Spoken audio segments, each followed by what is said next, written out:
क्या मुख्यमंत्री बिना बहुमत के पद पर बने रह सकते हैं मुस्कान?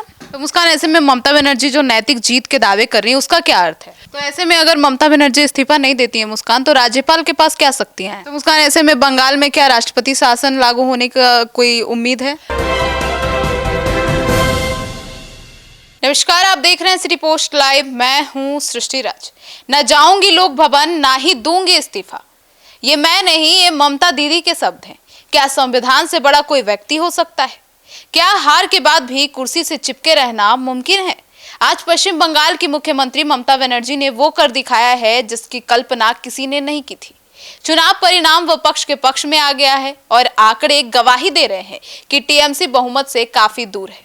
अब ममता बनर्जी जो अपने ये बयान दे रही हैं, इसके बारे में विस्तार से बताने के लिए हमारे साथ मौजूद है हमारी सहयोगी मुस्कान। क्या मुख्यमंत्री बिना बहुमत के पद पर बने रह सकते हैं मुस्कान? बिल्कुल भी नहीं। तकनीकी और संवैधानिक रूप से बिल्कुल पॉसिबल नहीं है। और भारत के संविधान के आर्टिकल 164 के तहत मुख्यमंत्री की जो नियुक्ति होती है वो राज्यपाल करते हैं। और राज्यपाल, आपको ही पता है कि ये जो पद जिसका होता है उसी को मिलेगा। ममता दीदी को तो वापस नहीं देंगे। और यदि विधानसभा चुनाव के नतीजे स्पष्ट रूप से दिखाते हैं कि मौजूदा सरकार ने बहुमत खो दिया है, तो मुख्यमंत्री को नैतिकता और कानून के आधार पर इस्तीफा देना ही होता है। ममता बनर्जी का इंकार करना और भारत में एक अभूतपूर्व संवैधानिक गतिरोध पैदा कर रहा है। कहीं ना कहीं लोग इसमें, जो टीएमसी के लोग हैं, वो तो सैड है कि भाई ममता दीदी चली गई हैं, उनकी तबीयत में भी कहीं ना कहीं खराबी दिख रही है, परेशान हो गई हैं, बीमार भी हो रही हैं। लेकिन जो रूल है, देखिए, किसी की भी सत्ता किसी का परमानेंट नहीं होता। ये जनता बनाती है। आपका घर हो तो वो आपका परमानेंट हुआ, लेकिन ये जनता आपको बनाई है। 15 साल से आप रही हैं, आप भी तो किसी को हटा के आई हैं। आपके पहले वाले बोल देते कि हम नहीं देंगे रिजाइन, तो क्या आप आ जाती? आपको आना है तो आप आइएगा ही, जो कॉन्स्टिट्यूशन है। तो मुस्कान, ऐसे में ममता बनर्जी जो नैतिक जीत के दावे कर रही है उसका क्या अर्थ है? कोई अर्थ नहीं है। ममता दीदी का कहना है कि 100 के बाद का काउंटिंग जो है वो सब बीजेपी रख लिया, कि 100 हम रख लिए। कुछ समझ ही नहीं आ रहा है। देखिए, राजनीति में नैतिक जीत का इस्तेमाल तब किया जाता है जब कोई दल सत्ता खो देता है, लेकिन उसका वोट प्रतिशत बढ़ जाता है, या वो भीष्म परिस्थिति में डालकर लड़ा जाता है। देखिए, ममता बनर्जी शायद ये संदेश देना चाहती हैं कि उनकी हार ईवीएम या बाहरी ताकतों की वजह से हुई है, ना कि जनता की इच्छा से। वे अपनी कट्टर समर्थक जो भीड़ है उसको ये समझाना चाहती हैं कि वो अभी भी उनके असली नेता है, चाहे आंकड़े कुछ भी कहे। लेकिन ऐसा थोड़ी होता है। देखिए, आपको पता है एसआईआर हर जगह हो रहा है, जहां भी चुनाव हो रहा है। बिहार में भी तो हुआ, और बिहार में आपको पता है क्या हुआ है। और बंगाल में भी कोई ऐसे एक्सपेक्ट नहीं कर रहा था, लेकिन जो आपको आंकड़ा है आपको उसी के हिसाब से चलना होगा। हर जगह हाई सिक्योरिटी, आप कहीं भी नहीं घुस सकते। पहले होता था कि आप भाई कहते हैं ना कि वो पुलिंग सेशन को भाई कैप्चर कर लिए, और कई वीडियो भी सामने आया है टेप लगाए हुए, तो वहां पे वापस वोटिंग हुई है। तो जनता के मन में जो था वो बंगाल में दिख रहा है किधर जाना चाह रही थी जनता। तो ऐसे में अगर ममता बनर्जी इस्तीफा नहीं देती है मुस्कान, तो राज्यपाल के पास क्या शक्तियां हैं? देखिए, राज्यपाल के पास ऐसी स्थिति में दो प्रमुख रास्ते होते हैं। पहला, वो मुख्यमंत्री को बहुमत साबित करने के लिए बहुत कम समय दे सकते हैं। दूसरा, यदि ये स्पष्ट है कि उनके पास संख्या नहीं और वो इस्तीफा देने से भी मना कर रही हैं, तो राज्यपाल उन्हें खुद ही बर्खास्त कर देंगे। सीधे निकाल, कैसे एम्प्लॉय के साथ होता है। तो ये पूरी बेइज्जती हो गई। होगा ही होगा। देखिए, इसके बाद सबसे बड़ा दल या गठबंधन को सरकार बनाने का न्योता दिया जाता है, और ऑब्वियस है कि बीजेपी को न्योता दिया जाएगा, और गवर्नर उन्हीं को वोट दिलवाएंगे भाई, जो सीएम बनना चाहेंगे, जो बीजेपी अपना आगे करेगी। ममता दीदी इस्तीफा दे या ना दे, देखिए, एक होता है इज्जत से देना, आप इस्तीफा दे रहे हैं वो एक्सेप्ट हो रहा है। नहीं दीजिएगा तो कॉन्स्टिट्यूशन के हिसाब से गवर्नर खुद ही हटा देगा आपको। आप खुद जाके ऑफिस में नहीं ना बैठ जाइएगा कुर्सी पे कि नहीं हम यहाँ 15 साल से बैठे, ये हमारे कुर्सी है, ऐसे नहीं बैठ सकती आप। तो बस सिंपल है। तो मुस्कान, ऐसे में बंगाल में क्या राष्ट्रपति शासन लागू होने का कोई उम्मीद है? देखिए, अगर बिल्कुल ममता दीदी बैठ जाए कि हम तो नहीं करेंगे, ऐसे तो नहीं चलेगा, तो बिल्कुल जी हाँ। देखिए, ये कब शासन लगता है? जब जो स्टेट का मशीनरी है, जो काम सही से नहीं कर रहा है, अब कंट्रोल के बाहर जा रहा है, तब गवर्नर का शासन लगाया जाता है, और वो कहीं ना कहीं सेंट्रल कंट्रोल करने लगता है। वहाँ की सरकार का जो पावर होता है वो उस टाइम के लिए सस्पेंड हो जाता है।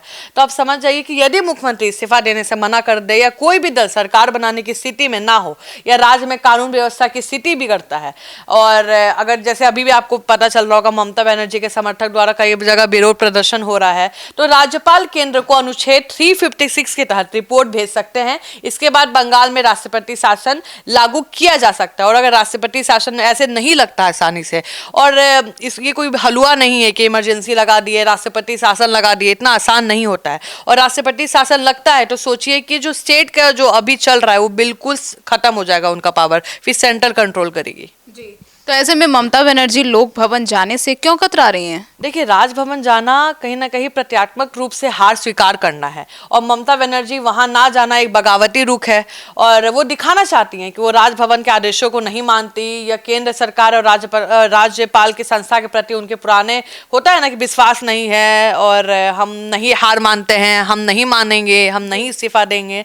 तो कहीं ना कहीं जो उनका कट्टरपन है वो सामने दिख रहा है। तो क्या ये मामला सुप्रीम कोर्ट जा सकता है? बिल्कुल निश्चित रूप से जा सकता है। यदि राज्यपाल उन्हें बर्खास्त करते हैं तो टीएमसी इसे कोर्ट में चुनौती दे सकती है। वहीं यदि वो इस्तीफा नहीं देती है तो विपक्ष दल जैसे बीजेपी तुरंत सुप्रीम कोर्ट का दरवाजा खटखटाएंगे, ताकि जो फ्लोर टेस्ट है, फ्लोर टेस्ट आपको पता होगा क्या होता है, उसमें आपको अपना बहुमत को साबित करना होता है, आपके पास कितने विधायक हैं उस हिसाब से, और सरकार यहाँ पे कहीं ना कहीं उनको उनके फेवर में ये फैसला आ सकता है। तो सुप्रीम कोर्ट का गेट खटखटाना बहुत आसान हो जाएगा बीजेपी के लिए। अगर ममता दीदी बर्खास्त होने के बाद भी बोलती हैं कि नहीं नहीं नहीं हम ही रहेंगे, तो फ्लोर टेस्ट होता है। फ्लोर टेस्ट में आपके विधायक, वहाँ पे खरीदारी भी होती है, आपको ये पता है, जिसको हॉर्स ट्रेडिंग कहते हैं। तो फ्लोर टेस्ट का मुझे लगता है कि बंगाल में चांसेस है कि ममता दीदी जिस तरीके से अभी बिहेव कर रही हैं फ्लोर टेस्ट करवा देंगी।